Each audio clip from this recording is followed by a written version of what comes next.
You've met here in Berlin the German Foreign Minister, the German Chancellor, to talk about the refugee situation here in Europe, here in Germany. And your visit comes at a time when German cities and German municipalities are actually saying that they're reaching their limits when it comes to helping Ukrainian refugees, not only when they arrive, but more importantly, long term. How do you think Germany and more broadly Europe can actually guarantee that long-term support for Ukrainian refugees? I think the fundamentals of the Ukrainian welcome, let's call it like this, in Europe have been good this time. The temporary protection, the unity of Europe in dealing with this matter have greatly helped making this welcome more sustainable and making public opinion remain quite positive in respect of Ukrainian refugees. I think that everybody also see why these people are fleeing, the airstrikes, the war, the violence that pushes them. Still, we should not underestimate that a very protracted welcome is quite a responsibility, is quite a burden, and we must do whatever is possible to try and avoid burdening communities and burdening states with this big responsibility for a long period of time. Of course, there is only one key solution to this, which is the end of the war in Ukraine. I am absolutely sure that if this was the case, many, if not most of the refugees would return to Ukraine. Remember, most of the people are women and children, they're separated families, the men are left behind, so there is a great wish of reunification, which can only happen, however, if the war is finished. I have to add one point, because unfortunately the war continues as we speak. We must also redouble efforts to help people inside Ukraine. Many people are at risk there, many people are fleeing, but if more assistance is provided inside, especially now, with the onset of winter, which is extremely harsh, we have a chance also to avoid major new outflows outside the country.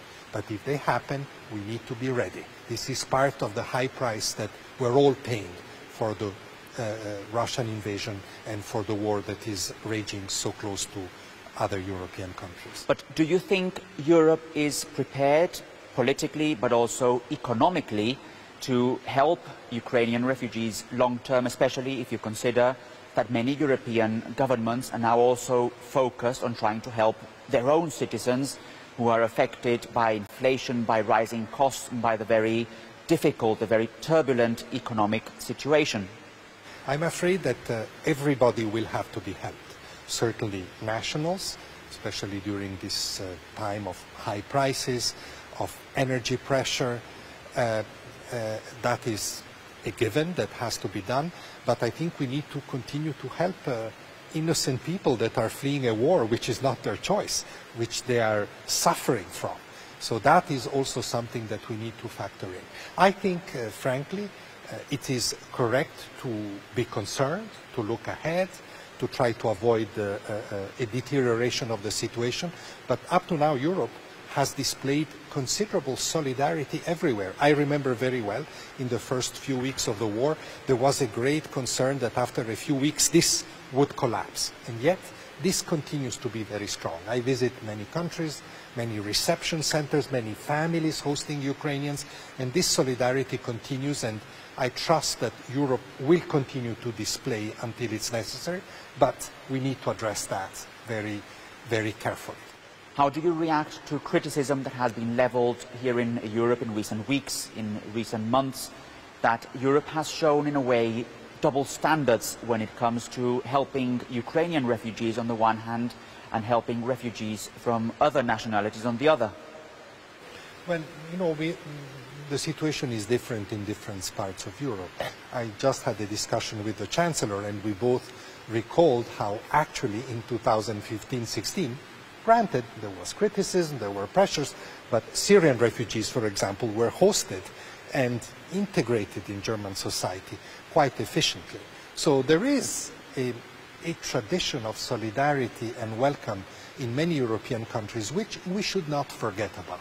Having said this, of course, each population is different. So we have to accept that. It's probably easier to absorb a large number of Ukrainian refugees. There are vast Ukrainian networks in Europe that have been very helpful. There is a lot of sympathy for the victims of a war that is next door, that everybody can appreciate the dangers of. But I always say that welcoming those in distress should not be dictated by how easy it is, but by the fact that they are in distress. So there may be populations for whom welcome, reception, inclusion, integration is more complex, is more challenging, but we should make efforts to include them as well, provided, of course, they are deserving protection, they're genuine refugees, and they cannot go back to their countries of origin. Are you expecting an increase in the number of arrivals from Ukraine, considering not only the fact that the war is still ongoing, but also that winter is here and that conditions for many people in Ukraine are becoming more and more difficult? It is possible, of course. We don't have any forecast. We are making, together with all respective governments, contingency plans for that. We are, as I said, redoubling efforts to assist people inside Ukraine. This is also the wish of the government of Ukraine. We're working with them in, building up communal centers, reception centers, giving people cash so that they can find food and other supplies inside Ukraine, helping the most vulnerable. We are redoubling all these efforts, but we cannot exclude that there would be further flows. It's difficult to say if this will happen, to what extent it will happen, but naturally, as I said, if the war doesn't stop, this is always a possibility. And all this comes on top of a reported increase in the number of asylum applications in Europe from other nationalities, in other words, beyond the crisis in Ukraine. Do you think Europe is prepared to cope with these multiple challenges, if we can name them like that? Well, I would unpack this question a bit.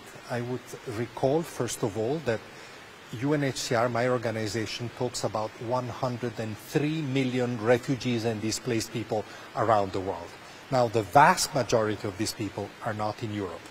They are in Africa, they are in the Middle East, they are in Asia, they are in Latin America, they are in other continents, often in countries that are much more poor and fragile than European countries. So I think that we must be very careful that the enormous effort, including humanitarian effort, that is being put in place, that has been put in place to respond to the war in Ukraine, does not deprive other countries of the necessary resources, including humanitarian resources, to help there.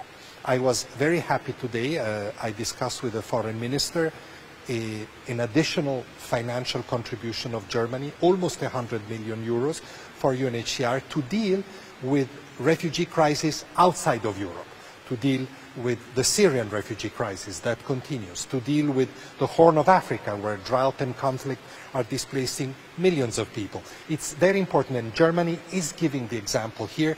I hope that other countries, other donor countries in Europe and in other parts of the world will follow this example and balance the resources put to respond to the Ukraine crisis with resources being allocated to respond to other critical situations. This actually leads perfectly into my final question. Do you think too much attention is being given here in Europe, in the West, to the crisis in Ukraine, and by contrast, too little attention to crises happening in other parts of the world? I don't think that attention is a fixed number and you have to apportion it to different situations. It's not like we have level 100, so we have to give 50 to Ukraine, 30 to another country.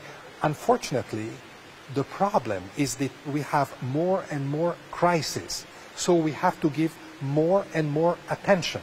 The question is not to give less attention to the Ukraine response, because we have other crises, is to give that level of attention, which is very important. It is a major humanitarian crisis, but not to decrease the attention given to other places. So instead of attention 100, we might have to give attention 150 so that every situation gets an adequate response. Because the risk is there that one crisis diverts resources from other crises. Let me repeat it again. I was very happy today to have the confirmation at the highest level in this country, in Germany, that this is not German policy, that Germany is spending important resources to help individual people, literally, that suffer because they are displaced from Syria or in the Horn of Africa. And this is tangible help that is given, and I hope that other countries will follow this important example. Thank you very much for this interview. Thank you.